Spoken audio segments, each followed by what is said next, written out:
the run, riding down Highway 61.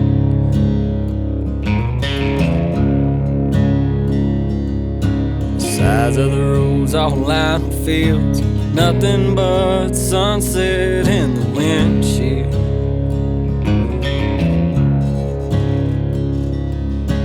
Feel it as soon as I ride into town. This is where I go to slow down.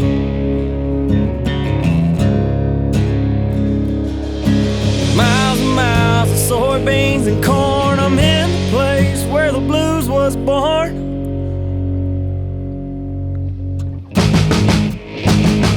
About a mile from the big muddy river, place I'll always remember. Cabin on the lake and a fishing pole. Forever here I'll rest my soul. I can feel my worries drift away from being out in the sun all day. No matter where in the world I go, I'll always find home on the banks of that Oxbow.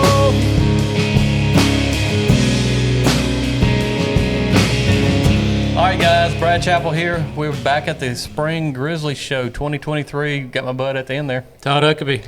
Got two other guys, and they're going to introduce themselves, and then I'll kick out what we're going to talk about today. Go ahead. I'm Jim Churchill from Michigan. I own Widow Maker Jigs. I'm Kent Williams. I've got Oxbow Guide Service and Oxbow Jigs, and I'm out of Arkansas. All right, we got guys from all over the country here. It sounds like from the north end to the south end.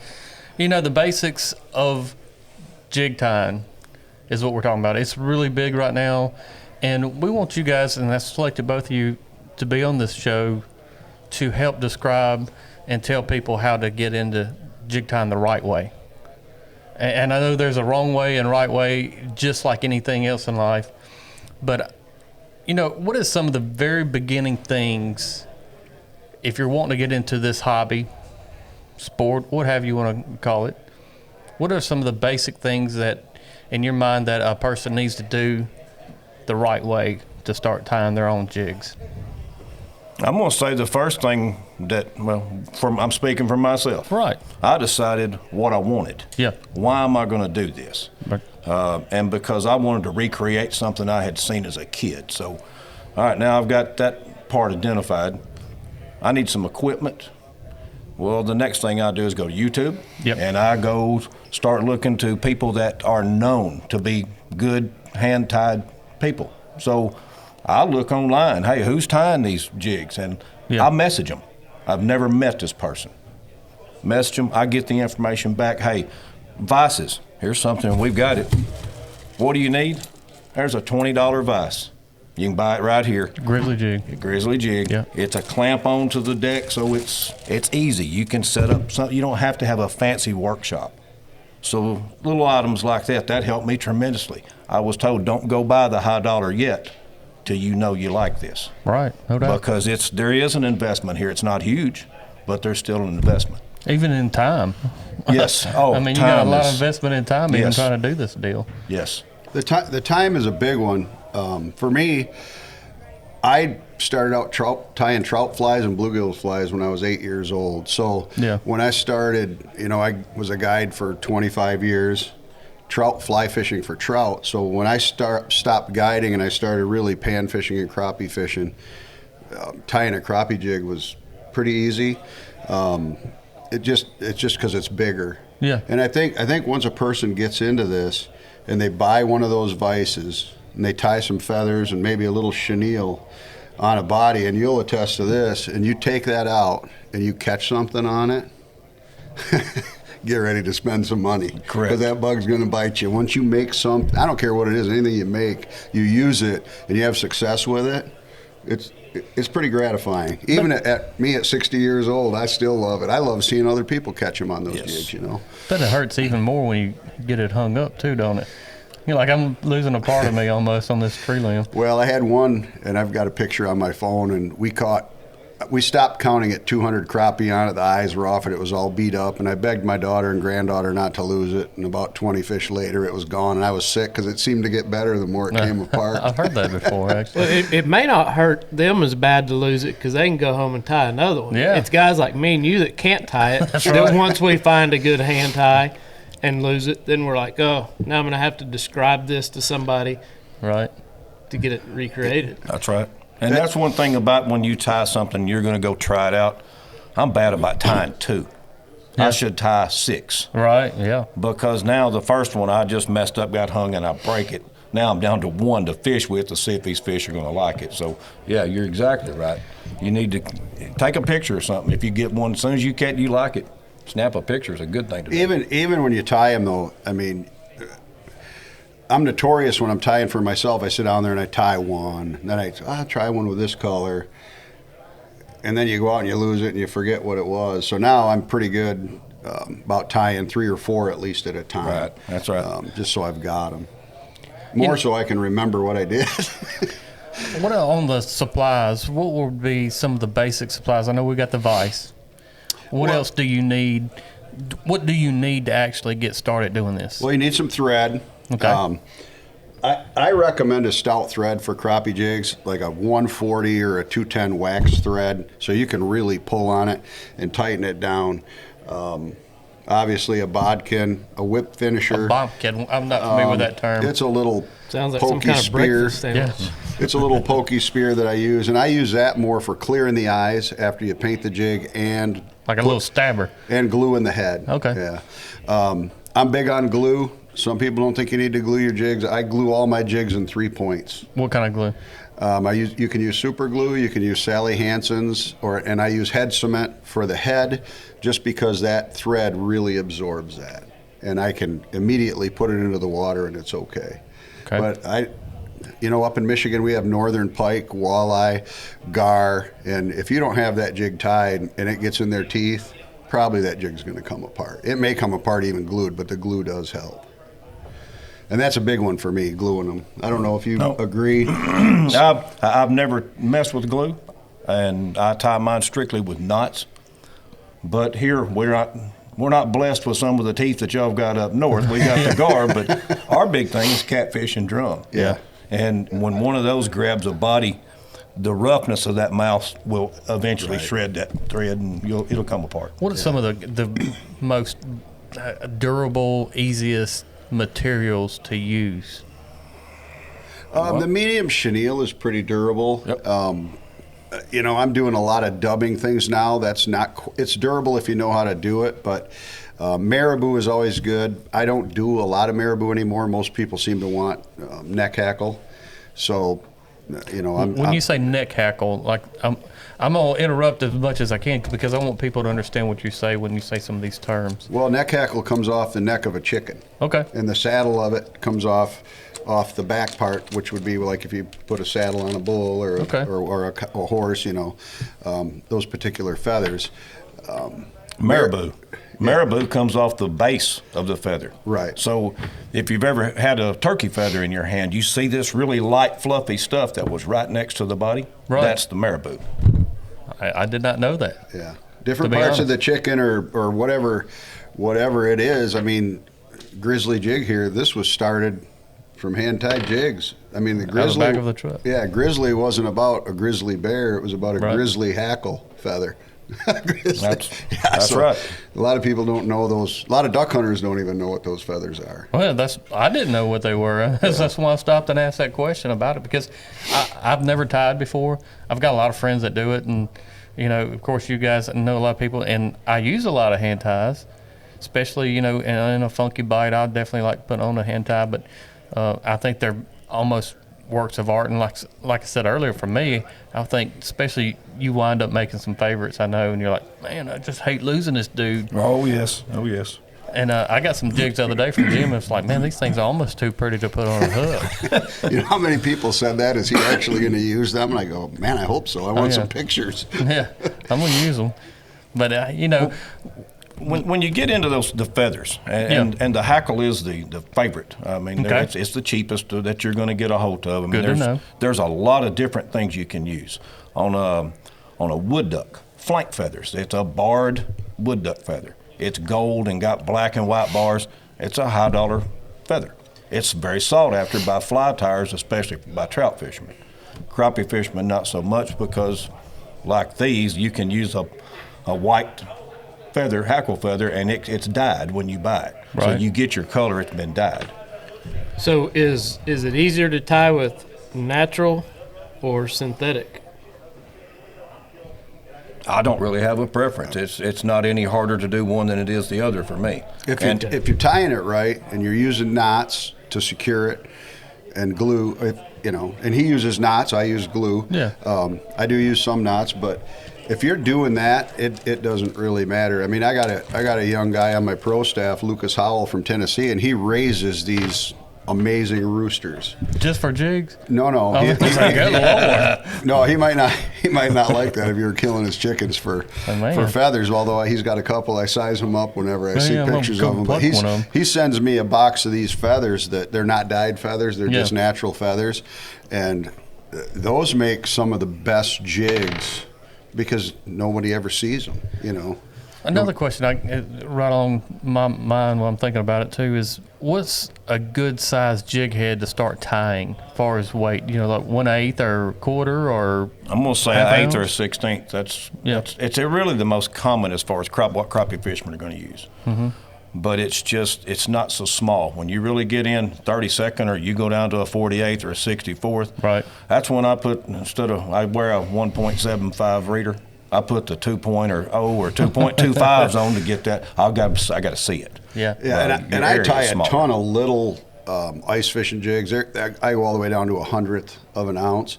But like TJ was here the other day, and he asked me, "Hey, can you tie me some 1/4 ounce stuff?" And I tie those, but it just seems like I'm putting about $50 worth of material in a 1/4 ounce jig with a 1/0 hook in it. You know what I'm saying? Because it takes a lot more material to fill that shaft of that hook up, man. It's just, compared to what I tied for you, those 30 seconds, it's astronomically different. Yeah. What about collared or no collared as far as the jig head itself? I'm all no collared. I try to stay away from collars, just because it just makes the front end of the jig too bulky. Okay. And you'd have to use, a $5 spool of thread to build that up enough to really. I'll cut them off if they're not big. I've tied some jigs on Patrick Stone's jig heads, because they're heavy and they're big. I did those right on my boat down at Grenada, and it's just hard to do it. It's a whole lot easier without the collar. I see some of these have painted, and we all have, preferences with jig color heads or whatever. And like I said, I want everybody to know that some of this basic question to me is, you definitely probably need to, I guess, color your, or have your jig heads colored before you tie them. Yes. Oh yeah. Yeah, you got to do that. You can't paint them. Yeah. I even if I'm putting eyes on them, I coat all my jigs, all the jig heads, and I coat them before that. Some guys will do UV, and I've done the UV coating on them after I tied them. But that stuff, they say it's not tacky, but it seems to be always tacky to me. I can never get it where it's not going to attract a feather or something. So I just coat it with lacquer, and the eyes are set good, and it holds up. Works. Go ahead. I was just going to say, all of mine like these are just a powder coat paint. Yeah. And then baked, and it's hardened, and some people don't want the paint. Yeah. I have people say, "Hey, just send me a lead head," but my response to that is, "No, I'm going to paint it silver. I'm going to give you some protection, but it may not create anything but a shine, but I'm going to put something on the head." Yeah, I have a guy, he's probably ordered 800 jigs from me. He doesn't want them painted at all. He doesn't believe it matters. I don't know if it matters. I know this, fishermen seem to be drawn with ones with eyes on them. And he'll tell you, we despise eyes, don't we? Because it takes so long. I hate to do that. It takes so long to do them. We do them, but I don't know if it matters. I mean, he doesn't care. He just wants it to be solid lead. He believes they'll eat it anyway. Right. Yeah, one of the biggest things right now is profiles and different things like that. And what's some of the materials that you use to create different profiles in these jigs? Well, for me, maybe the chenille size. Okay. I can use a medium, or I can use a large, and when I get that large, it's just a fluffed out material, and it makes the body look bigger. If I want a bigger tail section, I can try a different type of feather than a hackle. Or I can just start stacking. I think we were having a conversation about dubbing and how you stacked it. Well, you can stack feathers and keep tying, and eventually get that profile bigger. Yeah, for dubbing, when I dub it, when I stack that, I put it in there, and it's thick. As you spin it, it gets tighter and tighter and tighter and smaller. And I've just learned over time what size I want that to be on that thread for this particular size jig head. Because when I first started doing them on that, I was notorious for making that look like a minnow that hadn't eaten in about a month. It had a little thin body. And then I learned to back off on the twists on the dubbing so the body stayed bigger. Like fur and stuff. Do you guys use any kind of like animal fur for jigs? Crafting. I use crafting fur quite a bit. Yeah, and deer hair, peacock herl. But that's all trout stuff. Peacock what? Peacock herl, it's called. That's a new one. That's a new word for me. I've got some in the box. We were actually going to do a video with it. It's little tiny little strands. It's for making little trout strands. But I've taken that. I don't know if I got some in that box you got or not, but I've taken that now and I've kind of mastered getting that on a hook because it's got a beautiful greenish gold hue to it. And it's all natural, and it's just deadly. It's a deadly trout thing, and anything that you want to look like a mayfly or a wiggler, any sort of bug that's going to come out of a soft bottom, that's it. Is squirrel tail still a big squirrel deal? Tail, Bugtail. I'll tell you what, I don't know. Squirrel tail is just a lethal thing. Now that you can dye that, they've dyed it and made it purples and pinks and chartreuses, and it's pretty easy to tie. That and calf tail or kip tail, you'll see kip tail. I tie a ton of little tiny jigs for ice fishing out of kip tail, and they're deadly. They're deadly in the summer. I mean, what's the difference between what is the advantage of using a hair compared to a feather? I think it's a time of year. Oh, wow. Because I find that I catch more fish on squirrel tail in the summer than I will in the winter. And I tie gray and fox squirrel, which I've got about 10 different hairs that I can tie, but I find the hair does much better. Have you ever stopped on the side of the road and grabbed a piece off of animals and stuff? Yeah, oh, yes. I was just wondering. Don't let the deer go to waste. When I was a kid, if I find a fresh deer, I'm taking a tail off that deer and going home skinning that deer. I can see that if you had this kind of passion. When I was a kid, we'd there. drive down the road and put a chalk circle around them. And if you went back the next day and it wasn't circled and rotten, you knew it was fresh, so you'd cut that tail off for trout. I mean, it's free.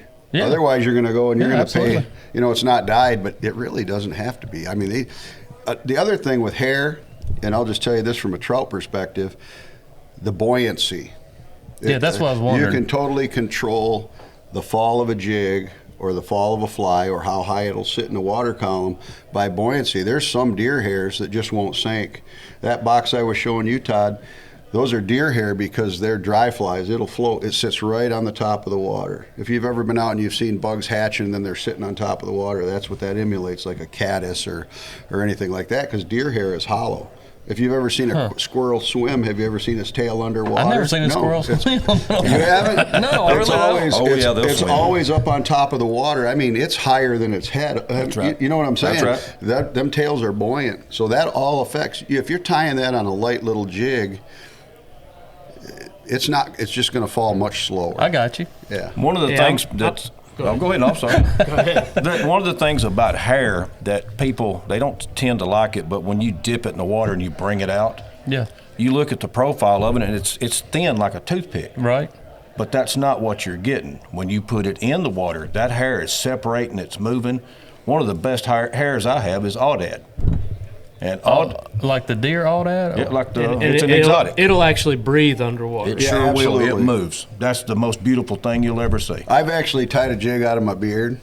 Oh, wow. I did, just being funny, and it worked. I have two wired haired. Ghost? Yeah, it's really gray. I have two wired-haired pointing griffon bird dogs, upland bird dogs, and I've tied out of their hair because they have hair, not fur. And man, they just have the nicest 3 colors, brown, black, and white or gray in their fur, and you put that on a gray head, I'm going to tell you something, put a little piece of Flashaboo in there, it'll work. You know, I've seen so many people have different colored hair now that actually you could probably go around in some of these shopping centers and have some really cool looking jigs. You could go to the gas station down there where I stopped this morning in Crothersville, and you could tie purple, red, and blue hair, and that's just all for one dude down there. Just take a walk through the Walmart, and I mean, can you imagine? Say, man, excuse me, ma'am, but can I have a couple clips of your hair there? That's I'm really staying away. You're saying that, but oddly enough, once you get to this, you start thinking, what is it I can do? Yeah.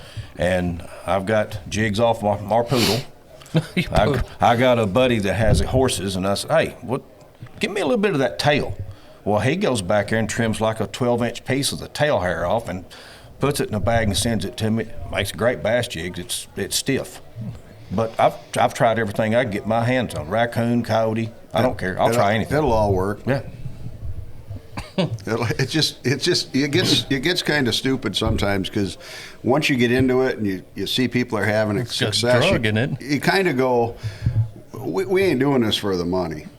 Yeah. And nobody's getting rich tying hair jigs. I mean, you're just not. So you just kind of be funny and go around and say, what can I do? What could I make a jig out of? I mean, I've made a jig out of a plastic bag. Yeah. I've tied salmon trolling flies out of plastic, and they eat them up. People go, man, what'd you catch that on? I go, you wouldn't even believe me if I told you.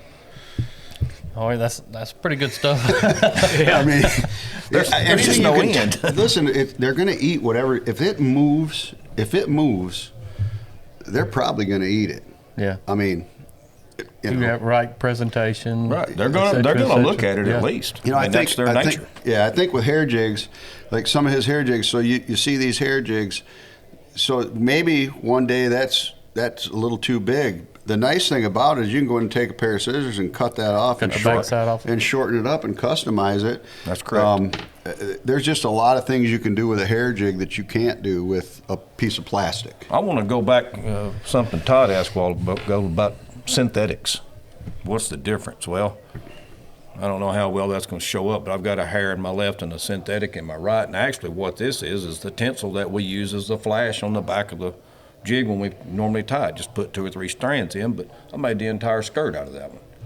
And that was upon request because somebody wanted something that's really flash. I want it to really shine in the sun. Okay, so on my lake, this is going to be way, way, way better than this. And the reason why is because this natural material in my muddy water will turn the color of my muddy water. Yeah. If this jig holds up a couple of days. That's right. I'll start to think, man, I thought the sucker was, purple at the end. Now it's orange. Well, we've got red. Yes, you do. Got red yes, dirt. you do. And if you go down to Florida, especially a jig like this that's got a white body, it's going to start absorbing some of that, I call it tea-colored water down there in the St. Johns River. It'll start getting that color. It will do that. If you really want to see what that jig is going to do under the water, hold it in your hand and shine a UV light on it, because the sun puts out UV rays, and that jig will show you exactly what it's going to look like to a fish. I was getting ready. I was thinking Jim Cicintella, he's taking baths with these jigs. That's what I was getting ready for you to say. Do what? You're getting in the bathtub with these? And I'm just poking with you. No, I don't take them in the bathtub. I'm just telling you to shine a light on it, man. I mean, that could hurt. That could hurt in the bathtub. Oh, yeah, definitely. We'll just leave it right there. Yeah, definitely. I won't go any further with that one. But it'd be kind of like that old commercial where the guy flips the plastic worm and his wife's hollering, Larry, you weirdo. Yeah. This is going downhill fast. No, that's great. I mean, but that's actually, there again, if you don't do something, get in the sink with it and look at it. Yeah. And that's what, like the Audad hair, I figured out it breathed, because when I picked it up, I was like, well, it doesn't look right. This is all just collapsed. It's stuck together. When you drop it back in the water, it opens up. Well, all this hair does to a point. But Audad happens to be one of the more buoyant hairs that you and get. I think this is becoming a bigger thing now, because how fish react to it, and I believe it's all about how it disperses water when it comes in when you cast that or pitch it or drop it, how it pushes water, what those wavelengths are like. And you guys have been crappie fishing a lot longer than I have, but in my view, when I watch it, these don't displace as much water as a piece of plastic. And that's why now you see guys putting plastic bodies on them, but a hair tail, because they kind of get the best of both worlds when they do that. I think that's the real success in them, is they look more buggy, if you will, or more real, but the water displacement, they push water more like a real minnow would versus a piece of plastic. And I think it's like anything else. You look out here in Grizzly Jig right now, and you would be hard pressed. I don't know if you could load them all in a shopping cart to have one color of every bait style in here, because there's so many different things that actually work, and some days that is the key, some days it's not the key. Some days it's that 1/8 ounce jig, and then it's the other days it's maybe as small as a 1/64. And that's why, even colors and hairs, I didn't know some of these things about like we've talked about today, about the hackle and all these different terminologies that somebody starting out that will not know what you're talking about sometimes. But hopefully they learn some of that. But, just go through us right now, and there's going to be some other videos out there, and hopefully some that we've done as well already. But what is the process whenever you set it up on a clamp? If you can throw one on that little clamp right there and kind of show us real quick. How do you put it on the clamp from the beginning? See if I can tighten that down there. I know I'm kind of putting him on the spot there, Ken. I'm sorry. No, that's quite hard. I didn't have that vise clamp or set. Yeah. So I'm gonna put it not to the point side. I'm gonna put mine in the back of the hook, in the bend. That's where I set mine. Very back of the hook. Yep, because I hadn't got my glasses on.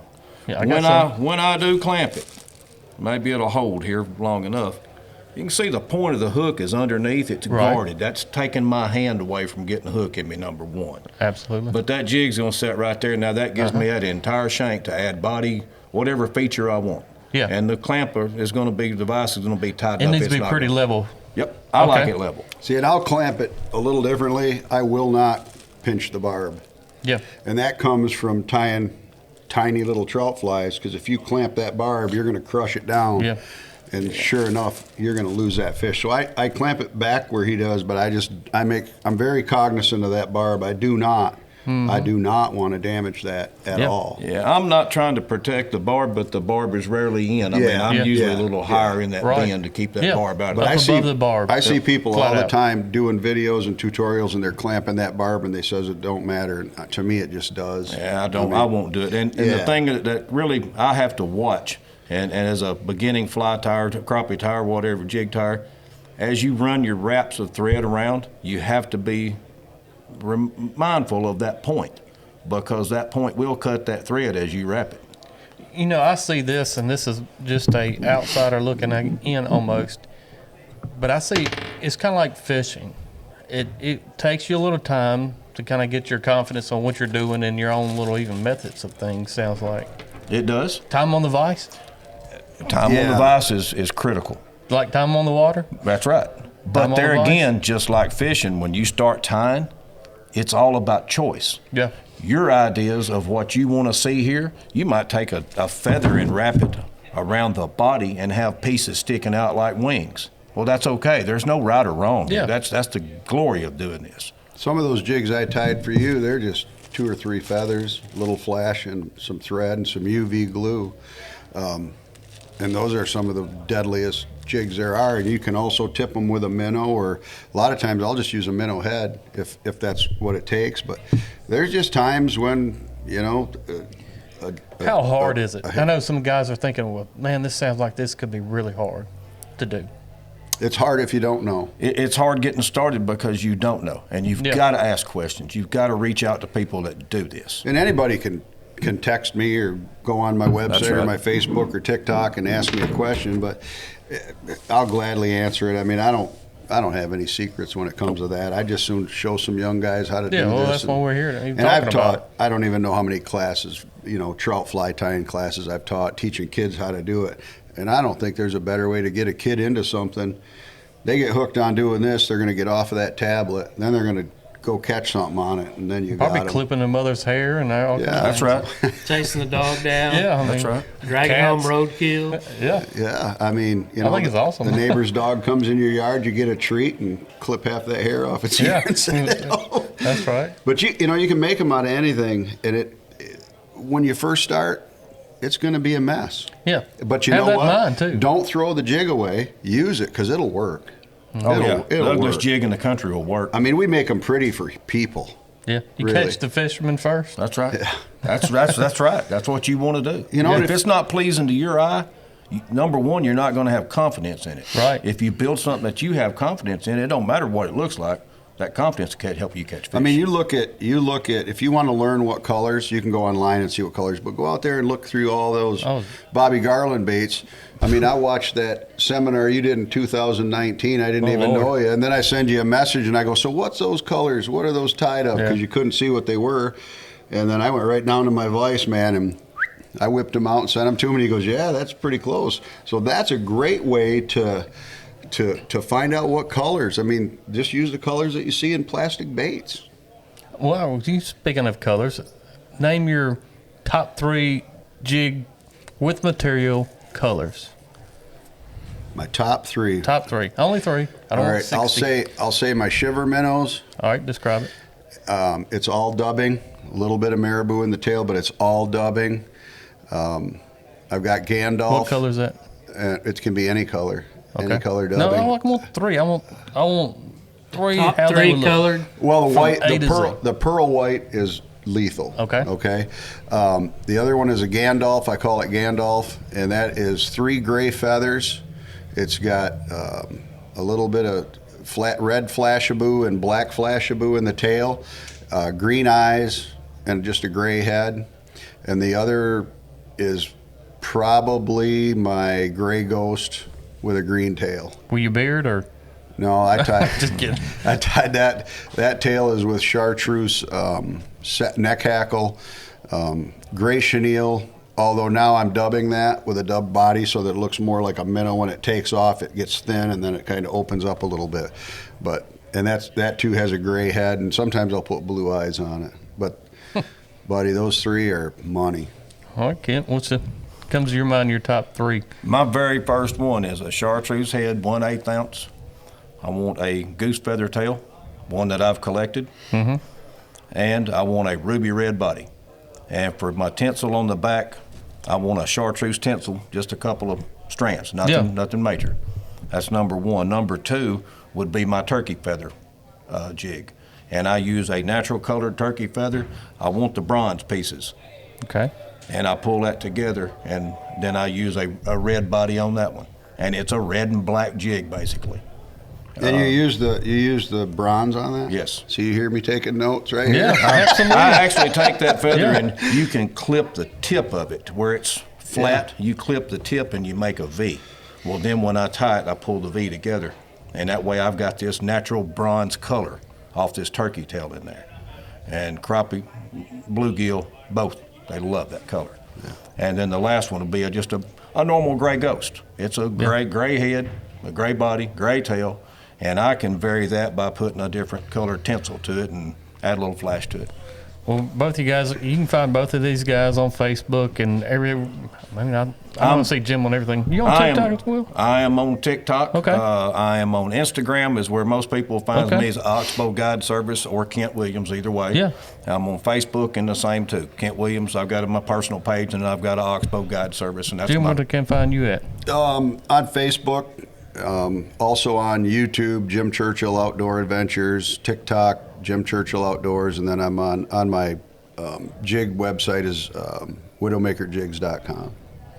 Well, I've had a great time with you guys today. I definitely appreciate it, and hopefully the viewers can get out there and, hey, get the time. Well, hey, one thing about it, don't hesitate to ask, and I'm big on that. Yeah, I'm wide open. So I'm sure you've had people call you about I do, and I don't mind people calling, texting, whatever. Yeah. And if we need to have a phone conversation, it's 20 minutes. That's fine. You can't ask for nothing nicer than that. We can do, what is it, FaceTime. Yeah. We'll do that, and you can actually see what I'm doing. If they want to do something. Both you guys, thank you so much for this. They mentioned today. this, they mentioned Crappie Connection and like you and follow you, and we'll do a Zoom, and I'll teach them right from start to finish.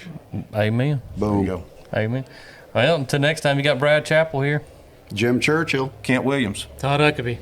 Holla. Holla.